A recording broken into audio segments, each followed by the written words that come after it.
let's see. Are we on? I think we are.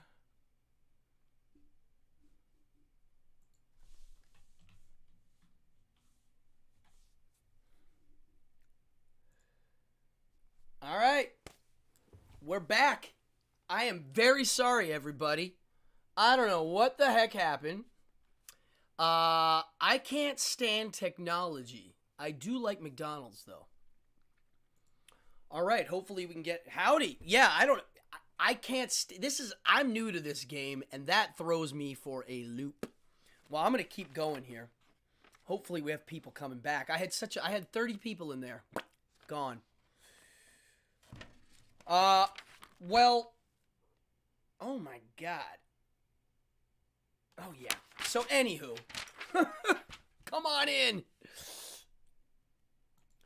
Oh, here we go. I mean, honestly, it is frustrating, you know, when you're dealing with tech.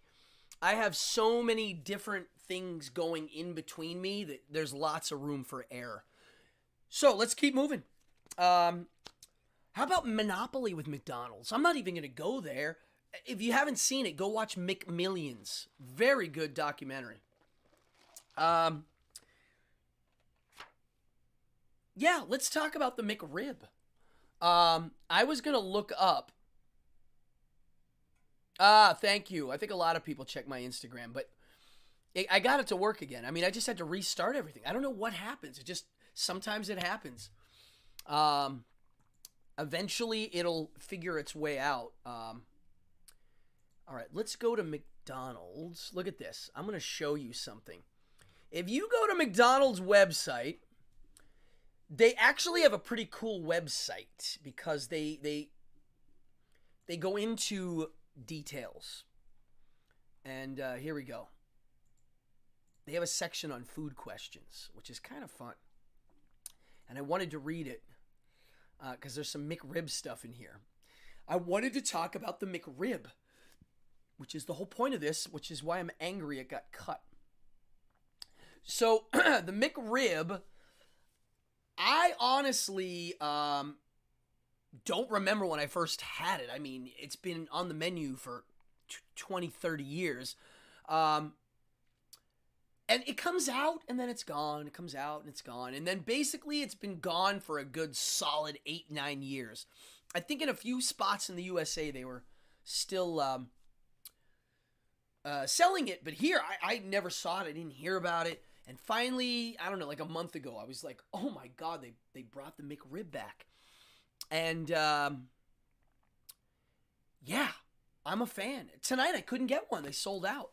So the thing about the McRib is, it says right on their website. And I'm going to read this because their text. Listen to how this stuff's written. This is why I like McDonald's so much. And I love how there's always that R right beside the name. The McRib pork patty is quickly frozen right after being formed to maintain the great taste. It is then fully cooked in our stores and assembled with slivered onions, pickles, and barbecue sauce on a hoagie-style roll. All right. Why isn't the McRib sold year-round? We like to change our menu throughout the year by offering some limited time only items, like our Shamrock Shake in the spring.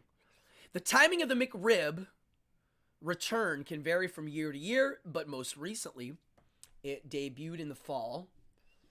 Okay, here we go. This is the good one. Let's see. How about this? I like this one.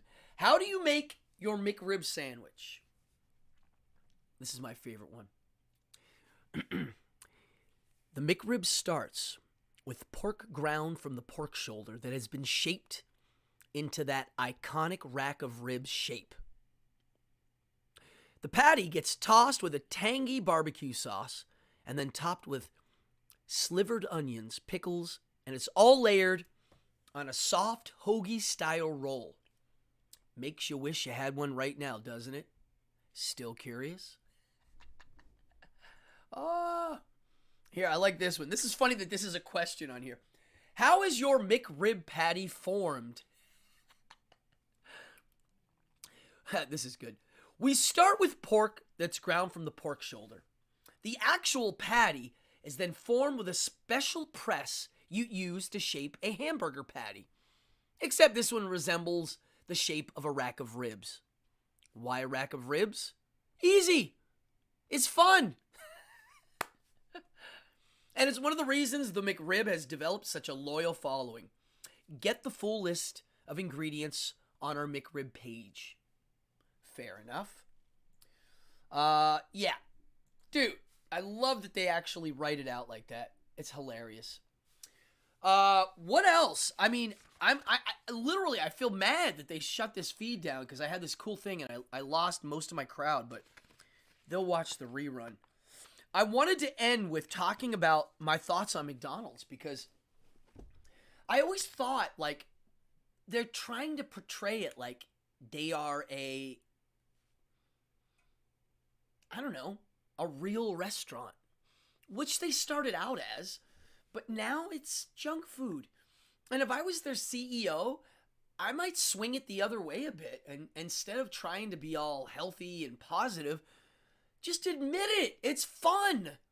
It's junk food. Don't eat it. Don't make your kids hide from it. Like, just teach them moderation. It's a good way to teach moderation.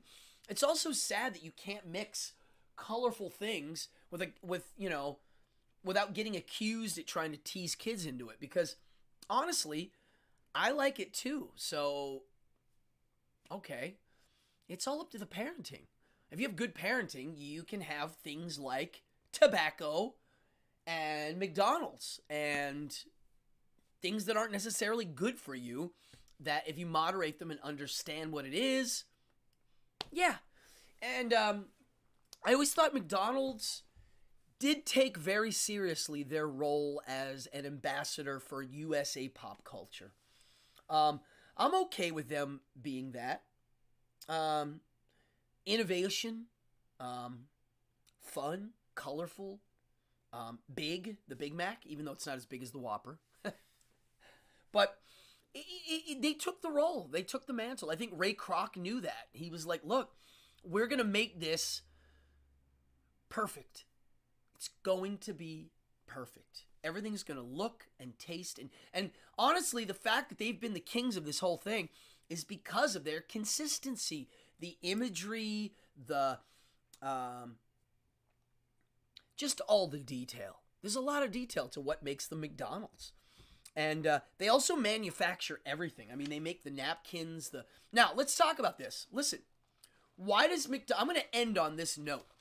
Why does McDonald's soda taste better than all the other sodas? Especially their Coke. Because they chill the syrup right before. It's chilled, the syrup. It's kept cold. And they have the formula down with how thick the syrup is to the ratio of the ice. That's why when you get a Coke out of their machine, right away you get this really big blast of flavor. Why? Because they formulated the mix that way. It adds the seltzer to the Coke in the machine. Theirs is a little bit less seltzer because they know they're going to fill it with ice. It's going to melt. The other thing is their straw size. Yeah, these straw sizes are very specific. It's a McDonald's straw. It's a little bigger than most.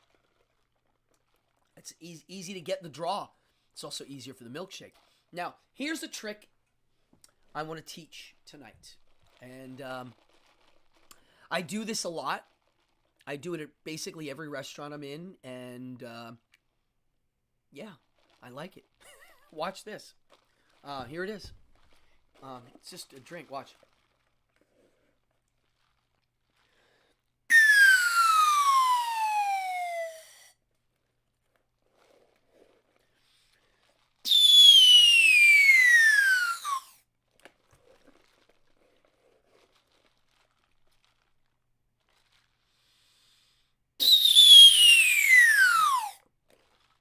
Come on, folks. You got to admit that's pretty cool. And it's actually really loud. Yes. Here's how you do it. First, you got to get liquid in the straw. So you You suck it up and then you squeeze. But when you squeeze the straw, it's going to start to go down slowly. And then you have to learn how to blow straight over the straw like a bottle. You know, like if you have an empty bottle and you blow, it goes, it hits the note. That's all I'm doing. Hold on, let me try to get a long straw. If you can fill a longer one, it gets even lower. Here, watch.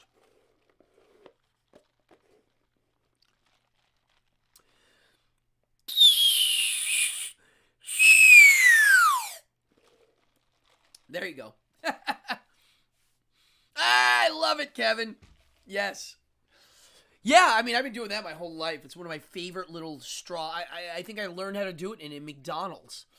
I grew up hanging out in McDonald's, the parking lot, inside, outside. I had friends that worked there. I've dumpster dove many times at McDonald's. I had a friend, Richie Cessna. I don't know if you're watching. He worked there. And he used to call me and say, yo, we're going to throw out like a whole bag of warm burgers. And I would go and we would get them. It would be warm. I mean, my food right now, which I'm going to eat when I heat it up, is going to be... this is worse off than the dumpster food I ate. Straw whistling. Yeah, I know. A lot of people don't know about it. Well, I mean, literally, I think McDonald's... in the future is going to change. I mean, I don't know if you know this. Why haven't we seen Ronald? Notice this guy's kind of MIA. Anybody know why? Remember about 4 years ago, 5 years ago, remember the creepy clown trend? Some guy running around. I mean, it was more than one guy. Running around, dressing up like a clown in the middle of the night, scaring people. Well, McDonald's was like, yeah, I guess people are scared of clowns now. So they got rid of him as the front man. Now, they didn't ditch him completely. They still use him in the Macy's parade. They still send him when they need an ambassador. They send the real Ronald. And yes, Ronald does have an Instagram. Look up the real Ronald McDonald. He's on there. I don't know his name, but he's in there. The thing I don't like about the new Ronald is the outfit. They hired somebody to redesign his costume. Boo. If you're watching and you work for McDonald's, please bring back the old guy. Bring back Hamburglar. Bring back McDonaldland cookies. I know it's not PC to do these things anymore. I don't know why. It's ridiculous. Who cares? They tied a food product. Got something stuck in my... Anywho.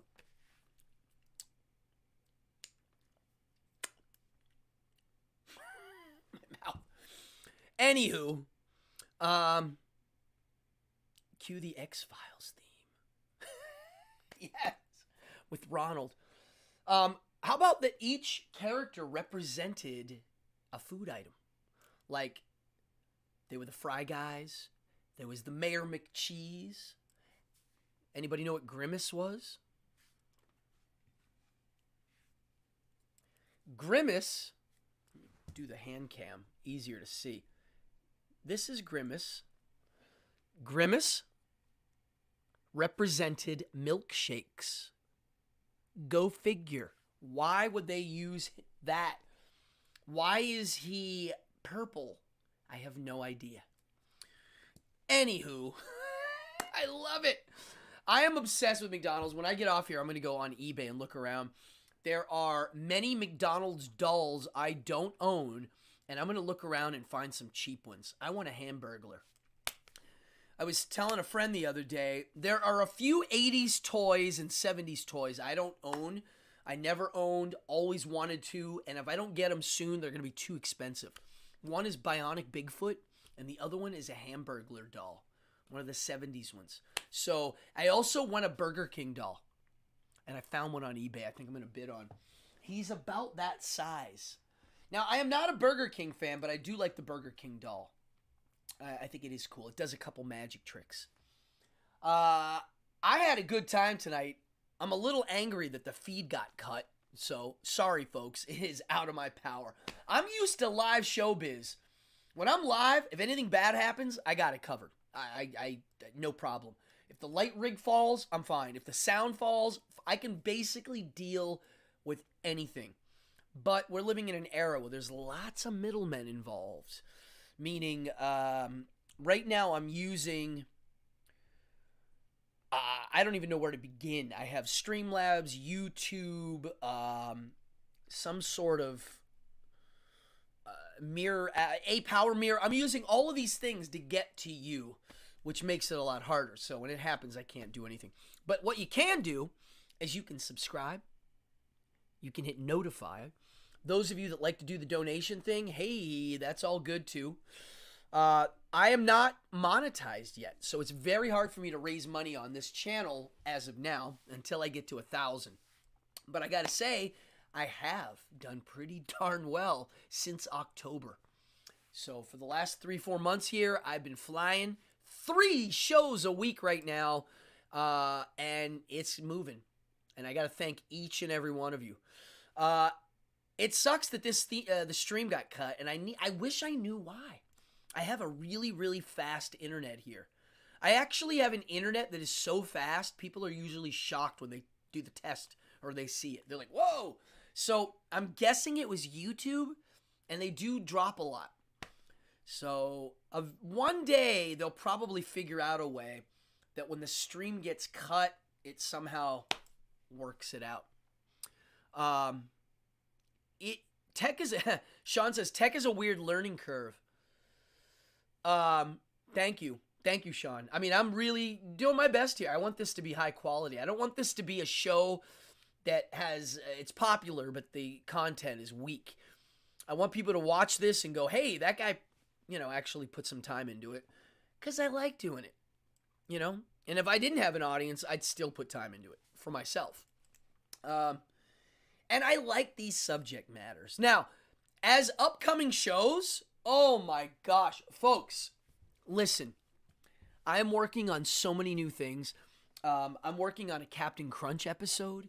I'm working on next Friday, Behind the Devil's Curtain, episode 8, Warlord Moses.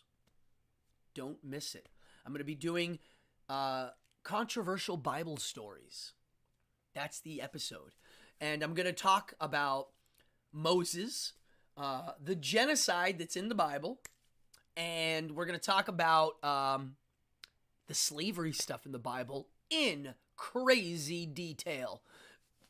So if you like that kind of stuff, next Friday. What else?